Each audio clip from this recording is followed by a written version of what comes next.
Welcome to the Revenue Builders Podcast, a weekly show featuring B2B sales leaders and executives.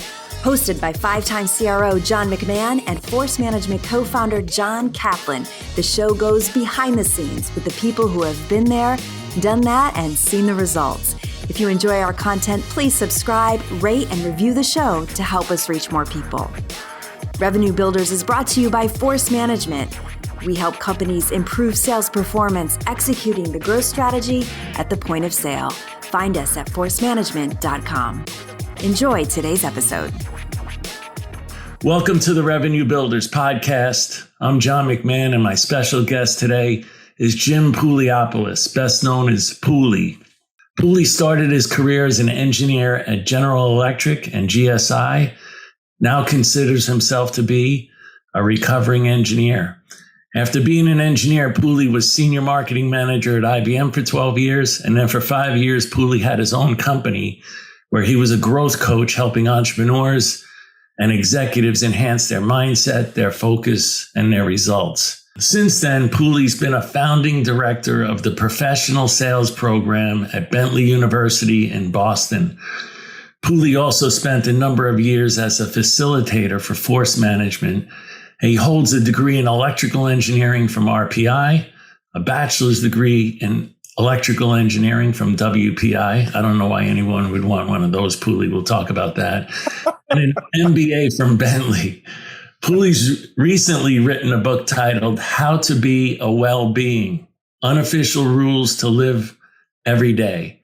It shares Pouli's insights on bringing happiness first approach to business, education, and life. In his 3 TED Talks, he explores similar concepts and the question of what drives inner motivation and professional success. If that isn't enough, Pouli's also a certified trainer for the Art of Brilliance, which is a UK-based firm that specializes in training and development to increase workplace well-being and personal productivity. Welcome, Pouli. How are you today? Thank you, John. Man, oh man, that's a long list there you read. I never tell everyone all of that, but thanks for that. It was a great introduction. That's a long list, Pouli. And as far as the electrical engineering thing, I wound up getting an electrical engineering degree, so that's why I said I don't understand why anyone would want to do that. I didn't do it for very long, John. As you know, that's when I went into recovery pretty soon after graduating from WPI.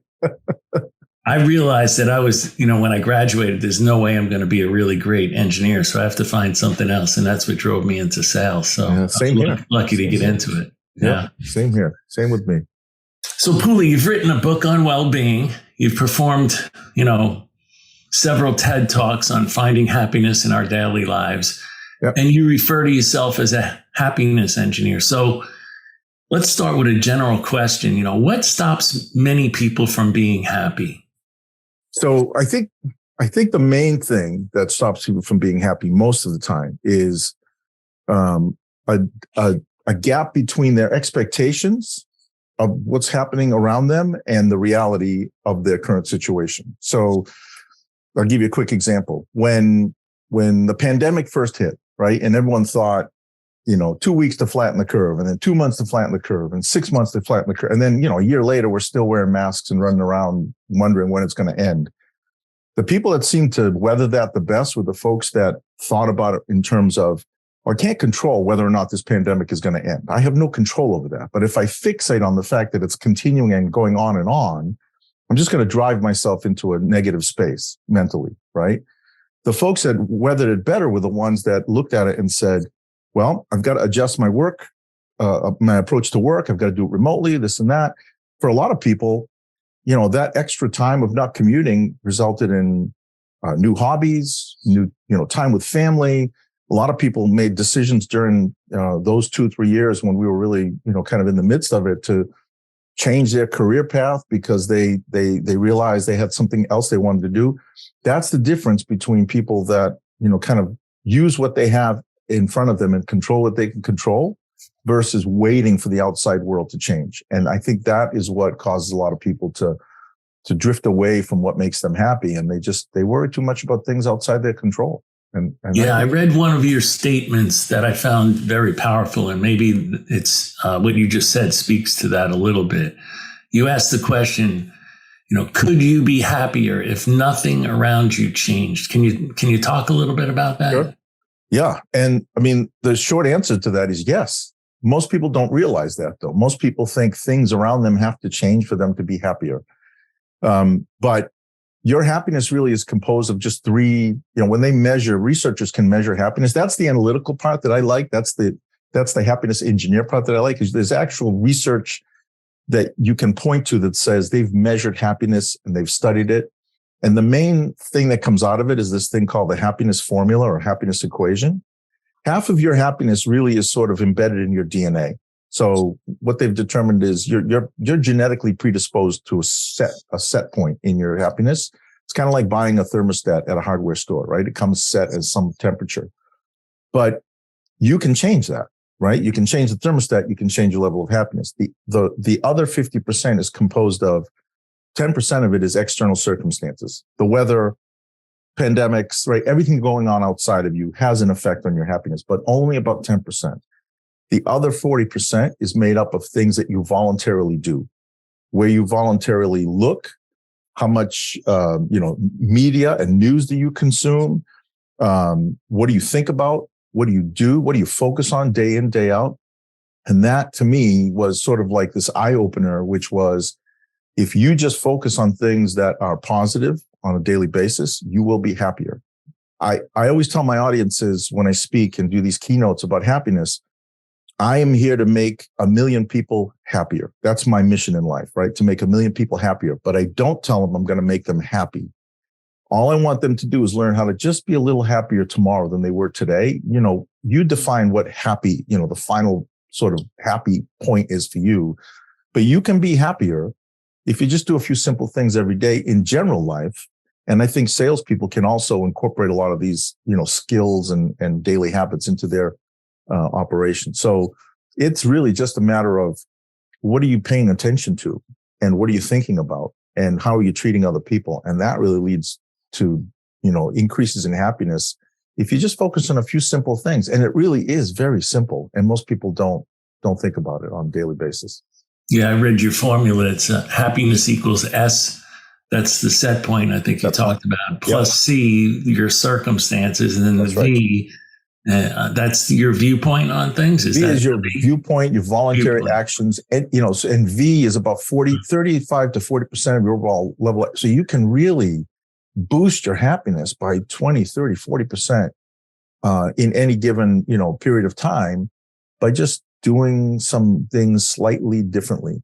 So when I think about viewpoint then, Pouli, how do we minimize the effect of, negative external events that happen around us and how we view those? Talk a little bit about how we should view those to make sure that it doesn't affect our happiness. Yeah. So that's the crux of it right there. Right. And so a big part of it for me, I'll give you an example, the weather, right? The weather is something that people really get, kind of tied up around a lot. Right. So when you pick up your phone and you look at the weather app, people react to it in a couple of different ways. When I look at the phone and I turn on the weather app and I look at it and it says it's going to be a sunny day, 85 to 90 degrees, not a cloud in the sky, I say to myself, well, this is a good day to wear a t-shirt, pair of shorts, and enjoy, sort of the nice weather. When I look at it and it tells me it's going to snow and it's going to be, cold and freezing rain, I know I've got to dress for that. I also know I've probably got to give myself a little extra time if I'm commuting someplace in the morning, right? So it's a very practical tool. But some people look at the weather app the following way. They see the sunny day, the 85 degree, 90 degree sunny day being forecast for tomorrow, and they tell themselves, oh, it's going to be a beautiful day tomorrow. I'm going to be happy. Mm-hmm. They look at the cold snowstorm day forecasted for tomorrow, and they say, it's going to be cold and I'm going to be miserable. In that moment, they've already decided what their emotional state will be tomorrow, right? Yes. Because they've sort of pre-programmed their mind for that. And the weather app should just tell you what to wear, right? And what to do that day. It should not be, the weather app should not be a whether or not I'm going to be happy app. And I see a lot of people put a lot of effort and stake into what that external circumstance of the weather will mean for their own happiness. Now you can extend that to anything. As you know, we talked about the pandemic and COVID. Sure, that was a very difficult time for a lot of people, but we all had stuff to be grateful for every day. We all, I couldn't be doing the work that I do today without the pandemic. It normalized remote work, and it normalized Zoom as a delivery mechanism for sales training and for keynotes and for workshops. So as difficult as it was, I look at it a little differently. I put a little positive lens on it, and I say, you know what? It actually has allowed me to do way more and reach audiences around the world that I never would have touched before, because it normalized this idea of working remotely. So that's the real subtle nuance in how do you look at how the things that happen externally, like what are we taking away from them? Yeah, well, where does this fit in, Pouli, where you've run into these people, they're always unhappy because they live in the past and they have regrets about what happened in the past. And for some reason, they can't live in the moment that they're in. They're just constantly living and kind of negative about the current situation because of what happened in the past. Yeah. So one of my TED Talks is about regret, and it's about a real deep personal regret that I had over my relationship with my Uncle Lazarus. And, to give you kind of a short version of it, I had visited him back in 1989 and spent this amazing week with him. He was an interesting guy, really interesting guy, just had done a lot. And I always felt, and I visited him in Greece, and I always felt, and I promised him I'd come back and visit him again. And then like 22 years passed, and I never went back to Greece to visit him. I just never went back to Greece. I just never went on vacation, never took a trip there. And I really regretted it. And when I found out he had passed away at the ripe old age of 95, he had a great life. It hit me really hard. And I really started thinking about this idea of regret. And my takeaway from that, to your point, was I spent a lot of time after he passed away thinking about how much I regretted not staying in touch with him. But I took it a little step further and I said, you know what? It's like a learning moment. It was a huge epiphany for me, which was to say family and friends and connections like that are important to me. And I can't let other ones like that kind of fade. I've got to stay on top of this. I've got to spend time reaching out to people I haven't talked to in a while, making sure that family stays, top of mind and important to me. I use that moment of regret as a real learning lesson. But unfortunately, a lot of people don't step back from those regrets of the past and use it to learn. Regret has always sort of been this early warning system that you did something against what you truly care about, against your value system, right? So by not going to visit my Uncle Lazarus, I basically didn't follow through on the verbal statement of family and friends are important to me. So from that moment forward, I started making a list of people that I had lost touch with that I wanted to reconnect with and doing sort of a regular outreach to them. And it completely changed, my life. And some of these folks I hadn't talked to in decades. And I just made sure that they knew how much I appreciated their friendship, their help, whatever it was. And I look back now and think that moment with Michael Lazarus was a huge learning experience. But most people don't do that. Most people dwell on it. And sometimes because they're so fixated on the past like that, they don't learn a lesson and they make the same mistake again. Right. Yeah, and they don't live in the present either because of that. And we don't live in the present. Or appreciate the present. Absolutely. So let's switch gears a little bit. I heard you speak about negativity bias. So can you explain what you mean by negativity bias and how that might affect us? Yeah. So negativity bias is human. It's human nature. It's actually built into, it's hardwired into us, which means we tend to look at external events with suspicion and with negativity, and we kind of interpret things negatively initially. And it's really sort of an evolutionary survival tool. So, when we were humans evolving, being chased by predators, we started to assume that any animal we didn't know could potentially be a predator. So let's steer clear of that. Any berries or fruit on a tree that we don't know, that we've never touched before, that could be poisonous. Let's avoid it because it could be poisonous. That part of the jungle or that part of the cave, people go in and they don't come out. Let's avoid that. So that became part of our operating DNA from an evolutionary point of view. It gave us the tools to evolve, frankly, right? But it's still there within us, and we're not being chased by saber-toothed tigers anymore. Mm-hmm. So now what we do is we sort of, our initial reaction to events that happen around us is to look at them negatively at first. And we just kind of fall into this trap. So in sales, if I have a sales conversation with a prospect and they hang up on me, I might immediately assume it's because I'm a terrible salesperson. It's because I wasn't well prepared. It's because I'll never be good at this job. I got to start thinking about what I want to do next because I'm going to get fired, right? We can quickly tumble down that path instead of just stepping back from that and saying, all right, well, I did a few things right on that call, and that person obviously was not in the mood to hear me, so they kind of hung up on me, but let's see if I can learn from what I just experienced and try a little different approach with the next prospect, right? But that negativity bias is in us, and so we always sort of assume this negative intent of other people. And we kind of assume that any weakness we have is permanent and is never going to be overcome. So one way to counter it is to try to train our brains to look for positive things on a daily basis. And those positive things don't have to be anything earth-shattering. It could just be simply, little things that I'm grateful for over the last 24 hours that I need to step back and think about, right? So it could be that I'm grateful for the fact that I woke up today and prepared for this podcast, and the lights are still on. The Wi-Fi is working well. The microphone's good.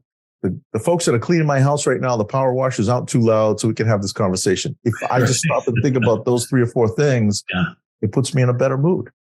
But I think your point is negativity bias can be a really good thing if we understand it and we recognize when it's controlling us or impacting our viewpoint on the situation. Absolutely. Right? Because as sellers, we're bombarded with negativity. We get rejected all the time, maybe far more frequently than any other role. I think business. Probably that's true, right? Yeah. Outside of being a hitter in Major League Baseball, you're failing more often in sales than anything else. Right. And so to your point, if you allow that negativity bias to kind of creep into your interpretation of events all the time, you will eventually, it's a self-fulfilling prophecy, right? You will eventually begin acting in a way that supports your view that you're not good in sales, or that sales is really hard, or that prospects don't want what I'm selling. And you see it even, everyday life. Like you're going to go golf with some buddies and there's a whole,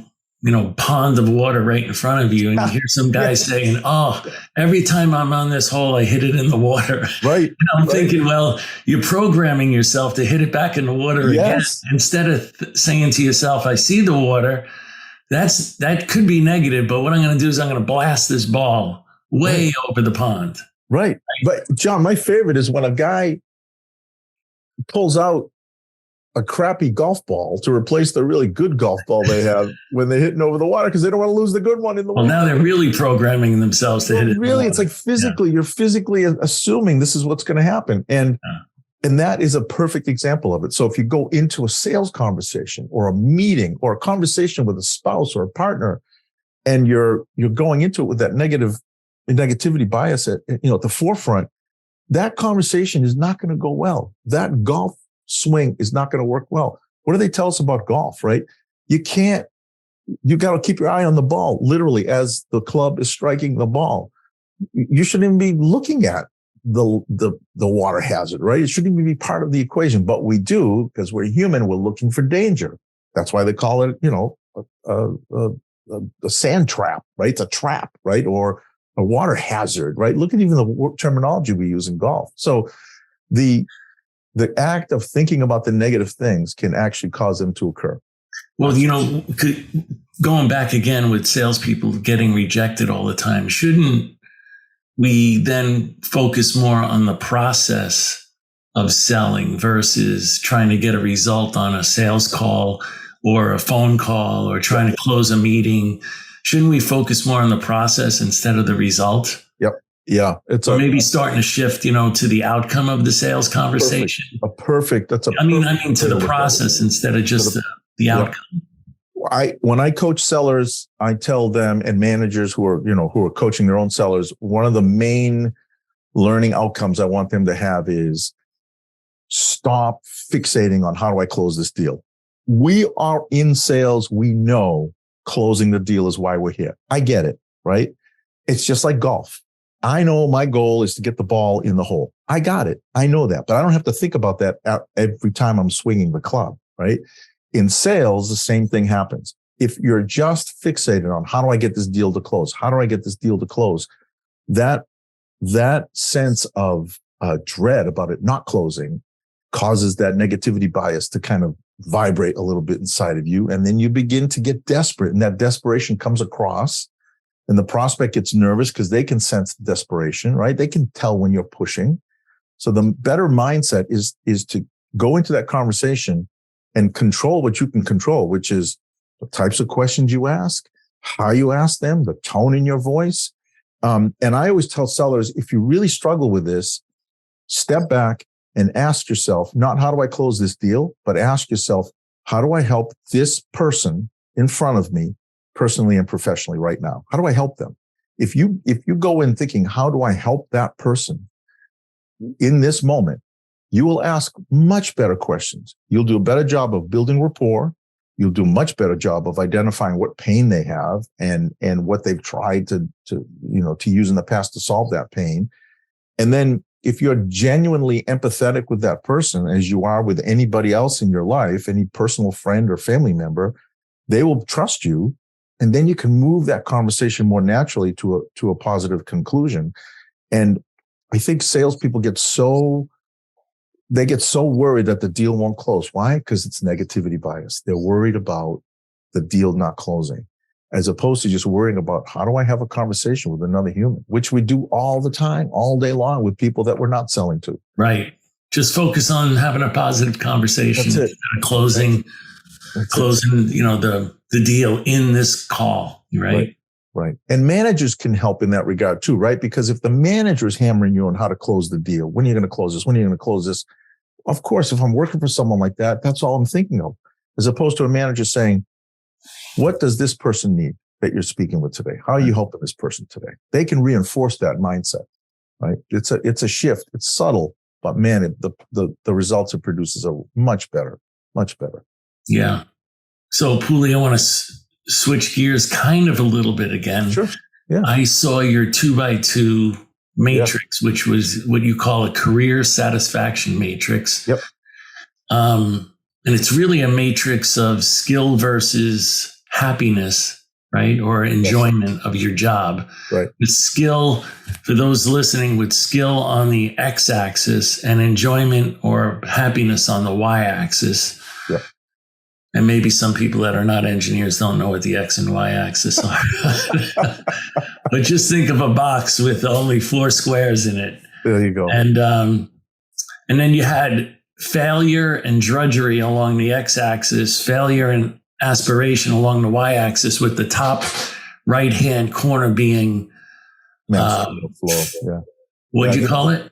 Yeah, I've been calling it mastery lately. Flow mastery. Okay. Mastery.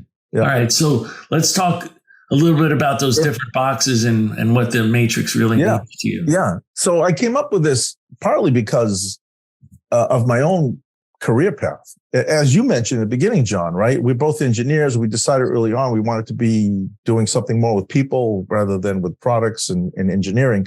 So for me, it took a long time. I mean, it took decades for me to kind of put this all into perspective and a lot of thinking about it. But typically, when we think about careers and when we think about coaching young people into going off to college or pursuing a career after high school, we always come back to, what do you do well? That's always the first question people say. What do you think you do well, right? Which is a great question to ask. And it really kind of focuses us on our strengths, which we've learned is one of the best ways to have a more fulfilling career, is to do something that you do well and to kind of avoid the things that you don't do well, right? Just minimize the amount of things that you do that you don't do well throughout the course of your career. But the missing element for me always was the following. Do I enjoy doing this thing well? So when I went off and got my engineering degree at WPI, I did it because I was great at math and science in high school. I was very analytical, and I excelled in those fields, and everyone around me said, you should be an engineer because those are the things you have to do well to be an engineer. But I was actually better in English and in communications and creative arts, but those were not things that were valued at the time in terms of career path. So I decided to become an engineer. And soon into my career, I said, I can do this pretty well. I can do the work and I can do it pretty well. I just don't enjoy doing it well. It doesn't give me any internal sort of juice. So once you put that on a 2x2 matrix, you've got how well do you do the work on one axis and how well do you enjoy doing the work well on the other axis. Now you've got a framework to kind of help you manage your career. So if you do it well, but you don't enjoy doing it well, it becomes drudgery. If you do something really well, but you're asked to do it over and over and over again, and you don't enjoy doing it well, you eventually burn out. It becomes a thing where it's like, I'm not being challenged. I used to enjoy doing this. I don't enjoy it that much anymore. And you can slip into that failure mode. It's burnout. That's the perfect equation, if you will, for burnout. Do something. Well, you see that in I'm sure a lot of the leaders on this might see that in some people. I've seen people that they put 10 or 15 years into their career. Yeah. They've learned a whole bunch of skills. They get to a point where they just don't want to learn anymore because they think that, I make enough money doing what I'm doing. I don't really have any real desire to learn anymore. Yep. So they get really stagnant in their careers, and everybody around them can sense that, that person just kind of stuck where they are. Yes. They're not going to really go anywhere. And I think that's what you're calling drudgery. That's drudgery. And anyone who's listening to this podcast, just ask yourself, do you view what you do on a daily basis as something that you enjoy doing well so that you're constantly building more skills in that area? If you're doing something well and you're not interested in learning more about it or working harder at it or learning new skills around it, you might be in the drudgery zone where eventually you'll get bored with it. And they burn out. They burn out. They burn out. Yeah. And it leads to failure. And it's happened to me a few times in my career. I know I can point to, points in time. The shift from engineering into sales was one of those times. I know that I could do the work well, but it was just not interesting to me and I didn't enjoy doing it well, and eventually decided, I need to move on and do something else. Right. And so when you get to that point, then you have to ask yourself, what do I enjoy doing well? But perhaps I don't do it well yet. Right. So there might be something that you can do, some kind of work that you do that you enjoy doing well, but you're not at the top of it yet in terms of skill level. That's a very aspirational approach, right? It's like, I've started to do this. I do it on average basis, right? Whatever it happens to be, but I enjoy doing it well. So I put in the extra time and the effort to get better at it. I take on a new job in sales. For example, I move from BDR to AE, and maybe I'm just average AE in the beginning, but man, am I into this whole concept of discovery and negotiating and building rapport and having these deeper conversations with my prospect. I'm listening to podcasts. I'm taking external training. I'm talking about ways of expanding discovery with my prospects, with my manager, and sharing best practices internally. I'm into it because I enjoy doing it well. And then eventually my skill set increases. And when you go ahead, John, I'm sorry. Yeah, no, I want to stay on that point because, now I want to blend in what you just said with negativity bias. So, I think it might be a little dangerous to focus on only being happy without understanding negativity bias as we embark on a new career or a career change. And what I mean by that is almost using your example. For instance, I graduate college, I go into sales, which is a highly skilled profession. And it may take years to master certain skills. So this is where we're blending some of the stuff that we talked about before. Don't I have to focus on the process so that I don't get frustrated with negativity bias and then quit in the first few years and say, this sales thing is just not for me, right? So I think anybody coming out of college going to BDR program, BDR to sales to enterprise sales to, major account sales, you have to master certain new skills. Right. And if you have a negativity bias that says, while I'm learning these things, I'm not happy, that could be a little dangerous because it's going to take years. And that's why you have to focus on the process, right? Yeah. Isn't it starting to all play together, Jim? It is. Pouli? Yeah, no, it is. Absolutely. And I think that's an important thing to note, which is when we talk about happiness and well-being, one of the things that I would never subscribe to is that you're always happy or that everything is always positive, right? Humans are emotional creatures, right? There's a swing of emotions every day, up and down, up and down. So in sales, especially, you're going to have really difficult days. You're going to have days when you fail completely, right? You're going to have quarters where you feel like you're worthless, right? And the key there is to say, okay, the results are not what I wanted. What did I do differently? What can I do differently? What can I learn from the way things went, sideways at various times throughout the course of the time frame that I'm looking back on, and understand that there will be negative days and negative emotions all tied up with you. I mean, there's no way to avoid it. It's kind of like looking at it on a longitudinal basis to say, am I on the right track here? Right? Am I getting a little better at this skill every day? Am I moving forward a little bit every day? Have I mastered something that was really hard for me 6 months ago? Right? So, I talked about the pandemic and how people had additional time in the pandemic. I actually started playing the drums. Almost at the age of 60, I said, all right, I want to learn how to play the drums. To your point about mastering something that I feel like I wanted to do well, but did terribly in the beginning. When I look back over the last, 2 years, basically of taking lessons, I started off by barely being able to play like a groove at the right tempo on a practice pad. Now I'm playing, I've got like over 100 songs I know how to play. A month into playing, I thought I was going to give up because I couldn't get my brain to wrap around having my two hands on my feet do different things at the same time. Now I can. And I look back on that and I think, look how far I've come, but it came day by day. And there were some good days and bad days. Same thing in sales. Day by day, moment by moment is how it all kind of all plays out. Yeah. So using your 2x2 matrix and everything that, you're saying right now, if I have a growth mindset, if I think that I'm a student of the game, if I think that I should always be learning, I could go through micro cycles or even macro cycles of, let's say, failure, aspiration, mastery, failure, aspiration, mastery, right? But as long as I know I'm in that circle and I'm going to get to mastery, and then I'm going to go up a level, and now I'm going to fail and I'm going to aspire, I'm going to try to master again. As long as I'm conscious of that and conscious of that process, and not let negativity bias affect me, I think that I could have a really positive mindset. I think that loop is what people need to understand, which is I fail at something, I try differently, I learned something, maybe now I'm a little bit more aspirational at it, right? And eventually you can stay in that aspirational moment longer.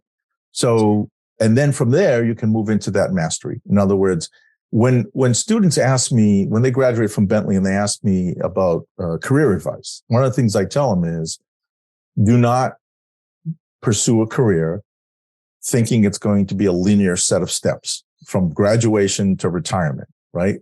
I tell them, view every job that you take as an experiment.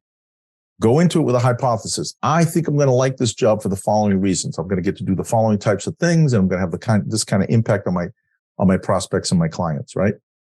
But every 6 months or so, ask yourself, am I actually achieving that hypothesis? Are those things that I thought I was going to get out of this job actually coming to be?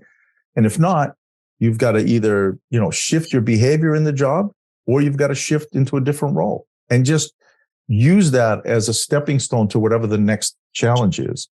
And eventually over time, and it could be 5 years, could be 10 years, eventually you will find something that you really perform well at, right? Into that aspirational and that mastery mode. And the more you do that and surround yourself in an environment where people appreciate that, the more likely it is that you will get passionate about the work. And then once you're passionate about the work, then maybe you will find your purpose in life, right? But that doesn't happen day one, the moment after graduation, when every graduation speaker tells you, find your purpose and you'll always be happy. Right. It's nonsense because It takes decades sometimes to get there. So yes, that was my main point through a lot of this. But if we think about mastery again, right? And here's a world I've lived in where, I've been in many startups. Yep. And what happens is you see people that maybe in the first couple of years of the startup, they are mastering, especially in sales, mastering how to sell the product. Yep. They know the messaging, they know the product, they know the customers, right. They know all that stuff. Then what happens is you fast forward and it's a couple of years later, and that same person that had mastered everything almost falls into what you would call drudgery. Yes. And the reason is because everything around them, and maybe this goes back to your happiness thing, the circumstances, everything's changed. The products change, the customers change, the competitors change, the messaging needs to change, and these people don't change. So my question is, isn't there a little bit of a danger of believing that you've ever mastered anything? Because when you see the best people that are in sports, the separation between the people that are number one and the person that's number 10 is just, really small, right? Micro increments, right? Yeah. So isn't there a danger there, Pouli? I think the danger is in feeling like if I master knowledge or information, I've arrived at a final state, right? Because the world, as we know, is dynamic, right? Products come and go, markets change, companies come and go, managers come and go. So if we think that mastering a set of knowledge is the ultimate, destination, I think we can be mistaken. I think it's mastering a set of skills, right? Things that we do, the types of things that we do are the things that we want to master. So to your point, someone who does a really great job of selling one particular kind of product because they have immersed themselves in that product, they know it inside and out, they know the competitive landscape really well in terms of the product set, but they haven't really learned how to have great discovery conversations, and they haven't learned how to be audible ready and think on their feet, and they haven't learned how to love learning. Eventually they will stagnate, and they could be in that drudgery zone and then eventually in that failure zone. But if someone really loves the act of having human to human conversations and the act of constantly learning about new ways of doing things and open to those possibilities, now we've got an opportunity to move into aspirational and then eventually mastery mode. For me, mastery never means you stop learning. It just means that you're in a place where what you do it well, you enjoy doing it well, and you're constantly improving upon it, right? That's one of the three elements of internal motivation is mastery, which is continually going into that flow state because you're so good at it, but you're always working on it. Those great athletes you talked about, they're always practicing. Right. They're always finding new coaches. They're always finding new ways of improving their performance. And you see the great superstar athletes who decide to stop doing that because they've reached a certain point. You could see them stagnate, right? Sometimes it's age, sometimes it's disinterest, right? And then they kind of fade away. So I want to emphasize one of your points, though, when you talked about knowledge and skill. In my experience, if you hire somebody that's really, really smart, very super intelligent, like they can gain knowledge very quickly. Right. But to your point, gaining the skills, that takes a lot of repetitions, thousands of repetitions or hundreds of repetitions to really start to master a skill. And that's maybe what we should emphasize for people is you can gain knowledge really quickly about what to do. Yeah. But the how to do it and actually doing it is really difficult. And that takes time. For me, a big part of it is, are we, as managers, for example, are we impacting someone's knowledge of the situation, or are we impacting their behavior in the situation? Okay. I think the behavior piece is more important, right? As you said, I can learn whatever I need to learn, right? We live in the information age, right? I mean, if I want to learn anything, I just click a button and I can search it and I can find a way to learn it, the information itself. But the behavior, the skill set, the way we, what we control when we're in a sales conversation, what we control when we're interacting with another human, that is the stuff that we can continually sort of improve on and make huge kind of leaps forward as people. And again, if we're coaching or mentoring people, that's what we need to focus on, which is, I understand that you got all this product information. Tell me how you're going to have this conversation to be more empathetic, more genuinely interested in the other person, more in the moment about it without showing your desperation about trying to close the deal. Yeah. I think it would be interesting exercise for a lot of the leaders that are listening to this to sit down and think about where their people are, in this 2x2 matrix, because that's how they might be able to really support them and then help them get to the next level. Right. Hey, I want to ask you, maybe this is something that's a little different, but it kind of fits in here. I've seen people in my life that have focused on, let's say, a destination, like or an end result, like a new car, a new house, a new job, and believe, hey, when I get to this new car, I get this new house, I get this new job, that's when I'm going to be happy. And then they get all this stuff and they still seem really unhappy. Yeah. What is that, Pouli? That is, there's a term in psychology called the hedonic treadmill, which is hedonic treadmill. Hedonic treadmill, like hedonism. Hedonism is like just doing things for enjoying for yourself, but it's not in a healthy way. So think of it this way: if I'm on social media and I post something about you and I having this conversation on a podcast, and then I start looking to see, are people sharing it? Are they liking it? Are they commenting on it? If I base whether or not I'm going to be happy on how many people like what you and I have talked about, how many people have shared it, how many people have commented on it, every time I see one of those little likes, a little click there, I get a little dopamine hit. I'm like, wow, there's another one. There's another one. There's another one. I want more. I want more. I want more. But after a couple of days, those posts, people move on, right? Right. And I'm like, why aren't people liking this stuff? Why aren't they liking it? Oh man, I'm looking for the external validation. When you're chasing after money and you're constantly thinking about how to make more and more and more money, that could be a recipe to unhappiness, because it's not about the achieving of the goal. It's the sort of upping of the goal every single time and making it so that you base your internal worth on those external results. We said it right at the beginning of the podcast. You and I, if we're in a sales conversation, we can control the conversation, but we cannot control the result. All of us have had great sales conversations where we knew this person that we're talking to should do business with us. And there's no reason they shouldn't. The value is there. There's no objection that stands. They've even told us they want to, do business with us. And somehow the deal doesn't go through. We don't control that result. We just control the conversation.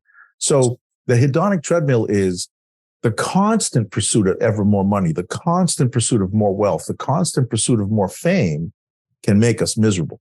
I've never said that money can't make you happy. It absolutely can make you happy in the short term, but the constant pursuit of it, unless you find some other reason why you're doing what you're doing, can come back to bite you a little bit. So you've got to see the impact of the work that you do. I think that's a more important gauge of staying motivated in a sales role, is to see the impact you're having on other people.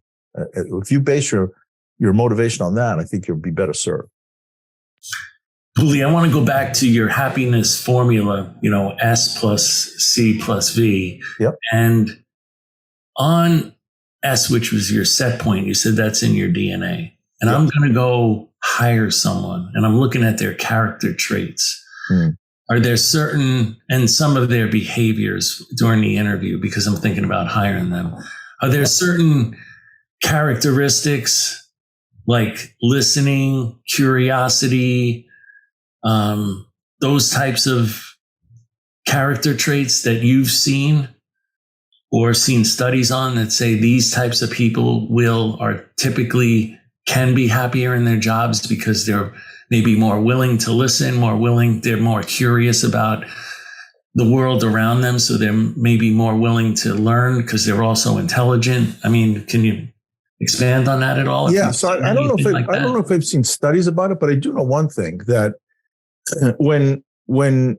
when people are engaging with each other for the first time, whether it's a job interview or a social situation, one of the things that I've always thought about is the person talking at you and to you and pitching to you, or are they just having a conversation with you? And do you feel after the conversation that that person is interesting?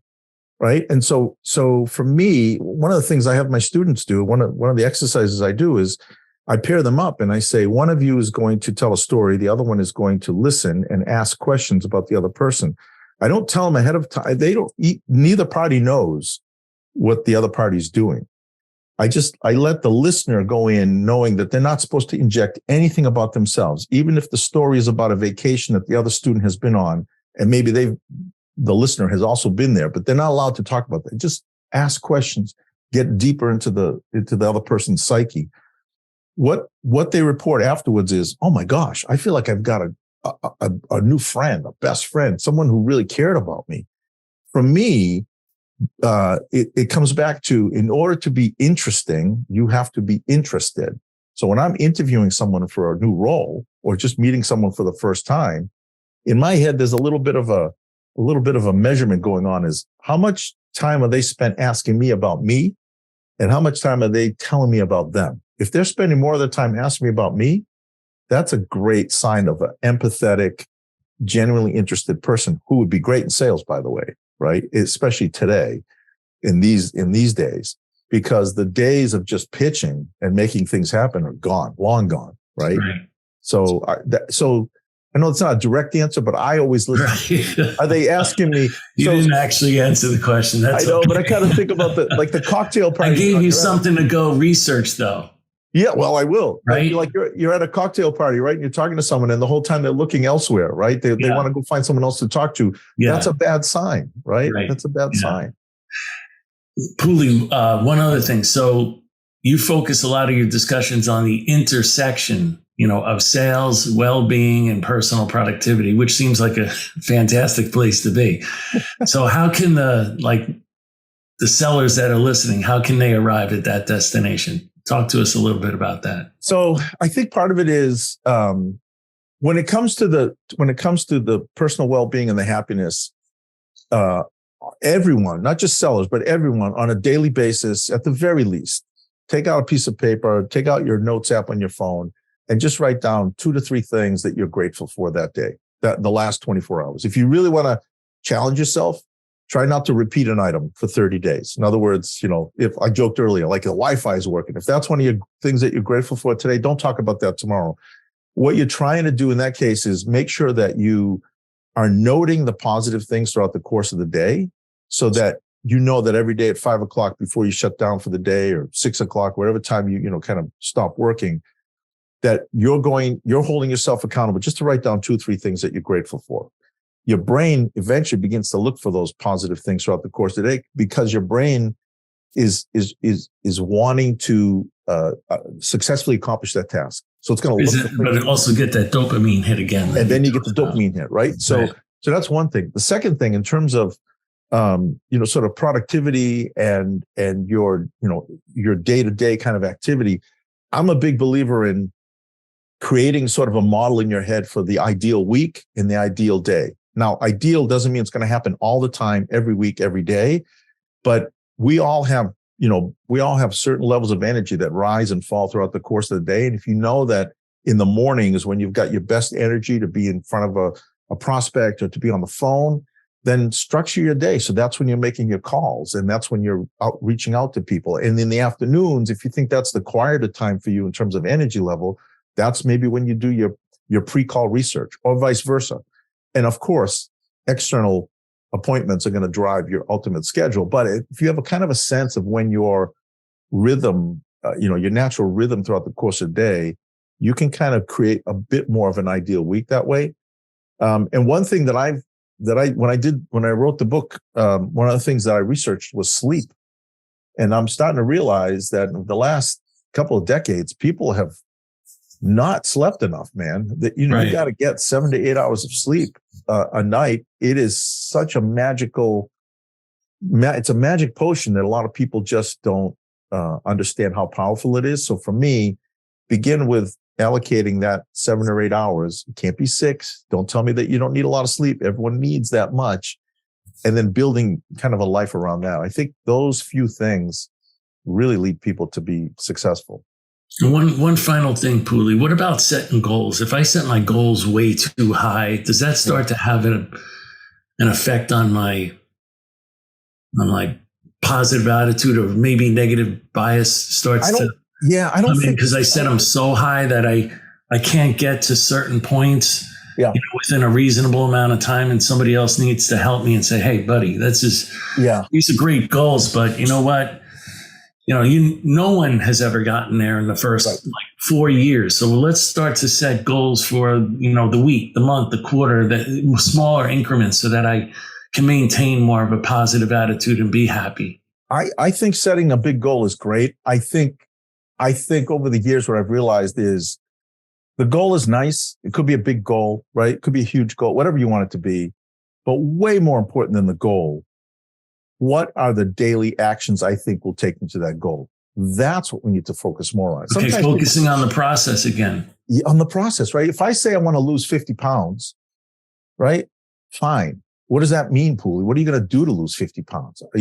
Are you going to, restrict calories? Are you going to eat a certain kind of food? Are you going to work out? Create a template that says, these are the 6 things I'm doing on a daily basis to lose weight. And if they're the right things, you will lose weight. But you have to focus on the things you're doing, not the end goal. Just like golf, man. If I'm looking at the hole, I'm never going to hit the ball on the ground, right? So I've got to focus on those daily activities that I know will take me to that goal.